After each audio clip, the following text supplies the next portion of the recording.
So another thing that I want to show you here now is, let's go back to page mode and go to the next page here.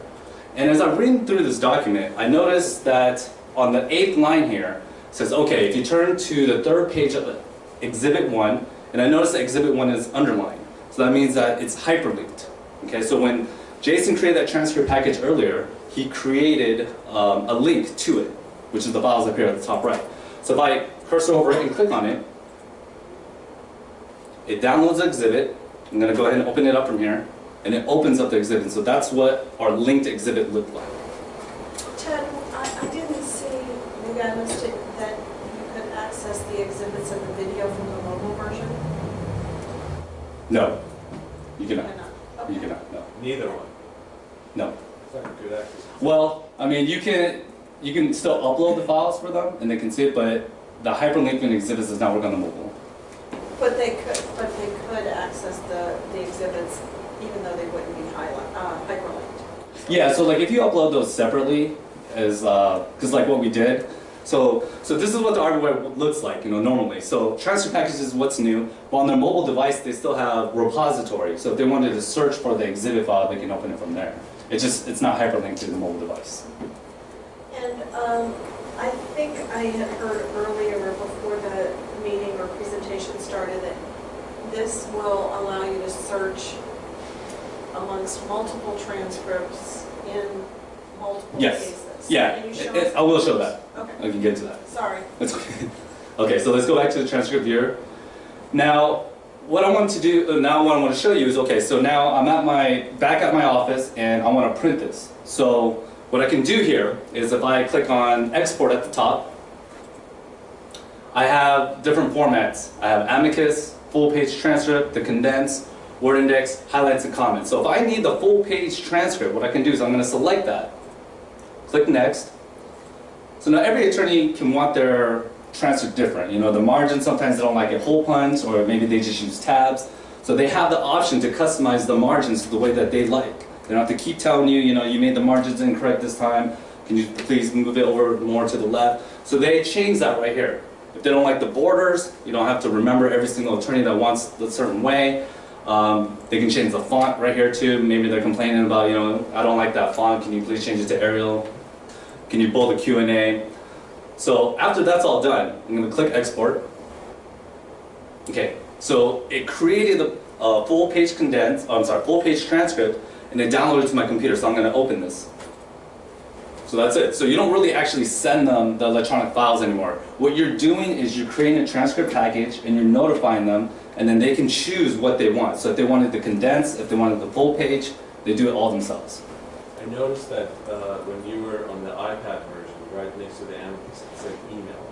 Yes. And on this version, it didn't. Yeah, the reason why is because with Apple devices, iOS devices, they have an email built in. We don't know whether or not an email is set up on the PC, on the user end's PC. So it does download to your computer, so if you wanted to email it, then you can, because some people use Outlook, or they go online to Google, Gmail, and then they send it that way. But the size of the file would be fine for emailing? Yes. Are you talking about the... Like this one? Yes. Yes. It's small. It's probably maybe like... It depends on the transcript size, but maybe 400 KB. So we're done with this. So one thing that I wanted to show you is we'll go ahead and close out of here. And now from this screen, we give you another option to search for certain transcripts.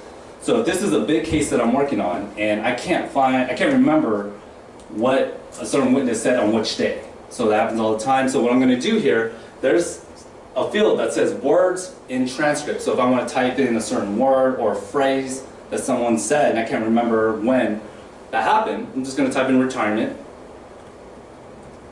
and then click search.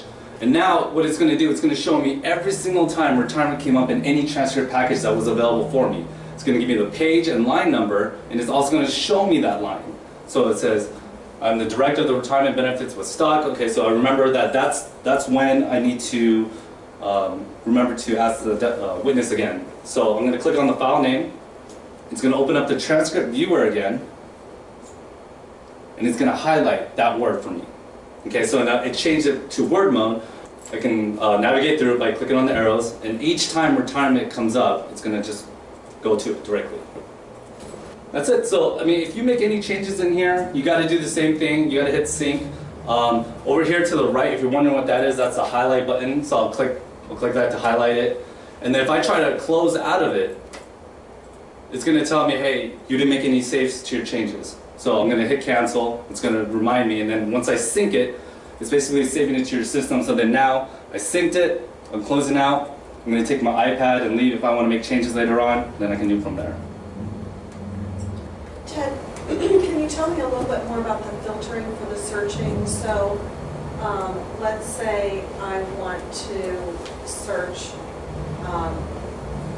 for all my transcripts in 5 or 6 different cases as opposed to all the transcripts in all the cases that have been made available. It looks like from here, and I am half blind, but okay, so you do choose one case name or all? You can only choose one case at a time. So if you're searching for 5 cases, you're going to have to change the case name for each case when you search for it. So if you leave the case name Blank, it searches for all cases. Your entire database Right. that's available. Well, all the transcript packages that were created for you, right? Assuming that you've done that for all your clients. Right. You know, that would be a wish list. Be able to choose which cases you want to include in the search. Mm-hmm. Okay. So I may be mistaken on this, and so don't hold me to it, but if you wanted to start using the transcript package right now, and for all the past stuff, we can set it and create all the transcript packages, so you don't have to create it one by one for each job. You let us know, and there's a way that we can do it so that we can create all the transcript packages. So you don't have to go back and do it. Seriously? Yes. Wow. Oh, you know what? I think we made it so that you could do it. So let's switch back. Let me show you. There we go. So originally we had to do it for you, but then our genius guy Ikbam, he created a way for you guys to do it. So in here, so transcript packages, so this is what Jason showed you earlier. So we're going to create a new one, so just right click new. And basically all you have to do is just select job date from to. So if you select that, you're going to leave the from blank and then to, and then click search. It's going to show you all of them, and you just select them all and then create it from here. So this is job dates, but it's not for a particular client. No, it's just so you don't have to do it one by one in general. Right, like yeah, so you don't have to go back in the past and create one by one if you wanted to. So this will just catch everything. If we have a client that wants it and another client that doesn't want it, can you go and pick a client, all of one client's work to convert? No, so if it's that kind of specific, then I wouldn't go back as far as Forever. yeah. But what we'll do, it's only going to give them access if you gave them access in the past.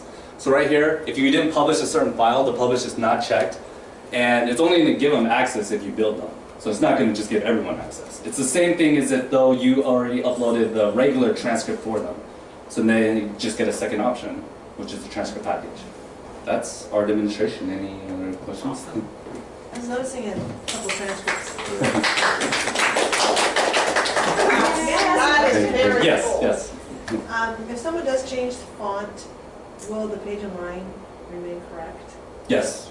Because what it'll do is sometimes it gets big. So it'll say line 15, and then underneath that, it'll just continue on, and then underneath that, then it'll say line 16. So it doesn't change that. Because like, it works on your iPhone. Your iPhone's a lot smaller, so if you want to increase the font size, it still retains everything. Yes. What format do you upload the video in? There are a couple formats that you can select from. What we use is a plugin from a company called Wowza, W-O-W-Z-A. So it's a Wowza media server. It's a plugin that you have to purchase from them, and they accept only certain file types. There's quite a few. There's maybe like 10 different ones, but the preferred one is Flash, but we use the MP4. I don't remember all the different formats, but audio files work as well. So if you want to just stream audio instead, then you can do that too. You know, a lot of times we get clients where they've done a video demo and they need the video right away, and they're in Chicago, we're in Los Angeles, Mm-hmm. and you know, normally we do this whole FTP thing, and Right. you know, you send it or whatever it is we're using, and it takes a long time. If we did it through the transcript package, and I totally realize that it's not a synced transcript yet, about how long does it take for them to download it? Well, that's all depends on their connection and yours. The way that it works is it's a direct download, so wherever they're from, it's just strictly from your server. So it just depends on how big the file is, you know, if they have a fast connection, and I'm sure your office has a fast connection. It just really depends on their end then. It'll be faster than FTP. Well, For yeah, sure. you said it takes 6 or 7 hours, it'll be a lot faster. Yeah, I mean, FTP is going to be pretty slow compared to a download. It's like a 7-hour video, and you got 100 megabits per second of connection. It just depends on the file. You're talking about downloading, right? Not streaming it? Download. Downloading? Yeah, 7 hours. How big is that file these days? It's like gig. 15 minutes, 20 minutes? Much faster. Yeah. Yeah. So to clear another thing up too, what I was showing you was the iPad version and the web browser. So the mobile device is only if you have RB Web subscription. I don't know, some of you may have the purchase model. The transcript viewer on the web browser, that's available for you though. So if you want to start off with that, you know, kind of market out to your clients first, and then, you know, when it becomes popular, you can say, okay, well now you can do it on your mobile devices, then you can switch to the RB Web subscribe, and get the mobile app, brand it with your company name, and then start advertising that too. At the beginning, when you were doing the conversion in RB, Yes. it really looked like a lot of steps. Was it the way you were doing it, or was it my imagination? Or? I think it was mainly because I was pointing out every single field. I Right. mean, mainly if you go to new transcript package and you pull it up here, technically all you have to do is check off create and click create. That's it. That's it.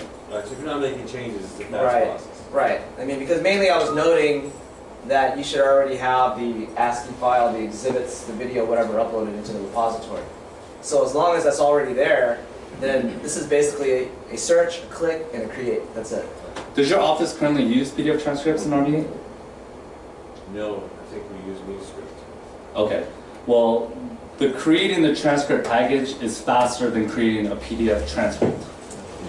Okay, great. So yeah, you know how to reach us. If you have any questions, you know, sorry if I went over anything too quickly, but feel free to contact us at any time next week. Yes. One more question. Yeah. So what's next on your next updates on, like we made a couple of wish list items here. For this product, are you going to make the search more sophisticated? Are you going to be...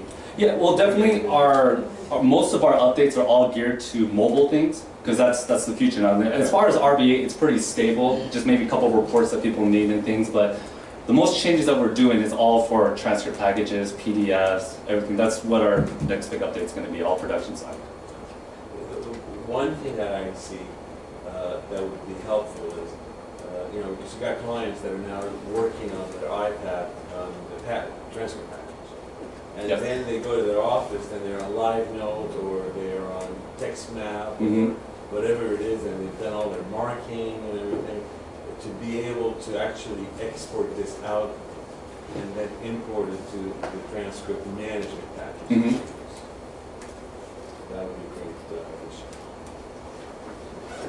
Yes. Goodness sake. Yeah. That's a tough one. Third-party apps is always a little I know. touchy subject. Yeah. Talking live deposition. Yeah.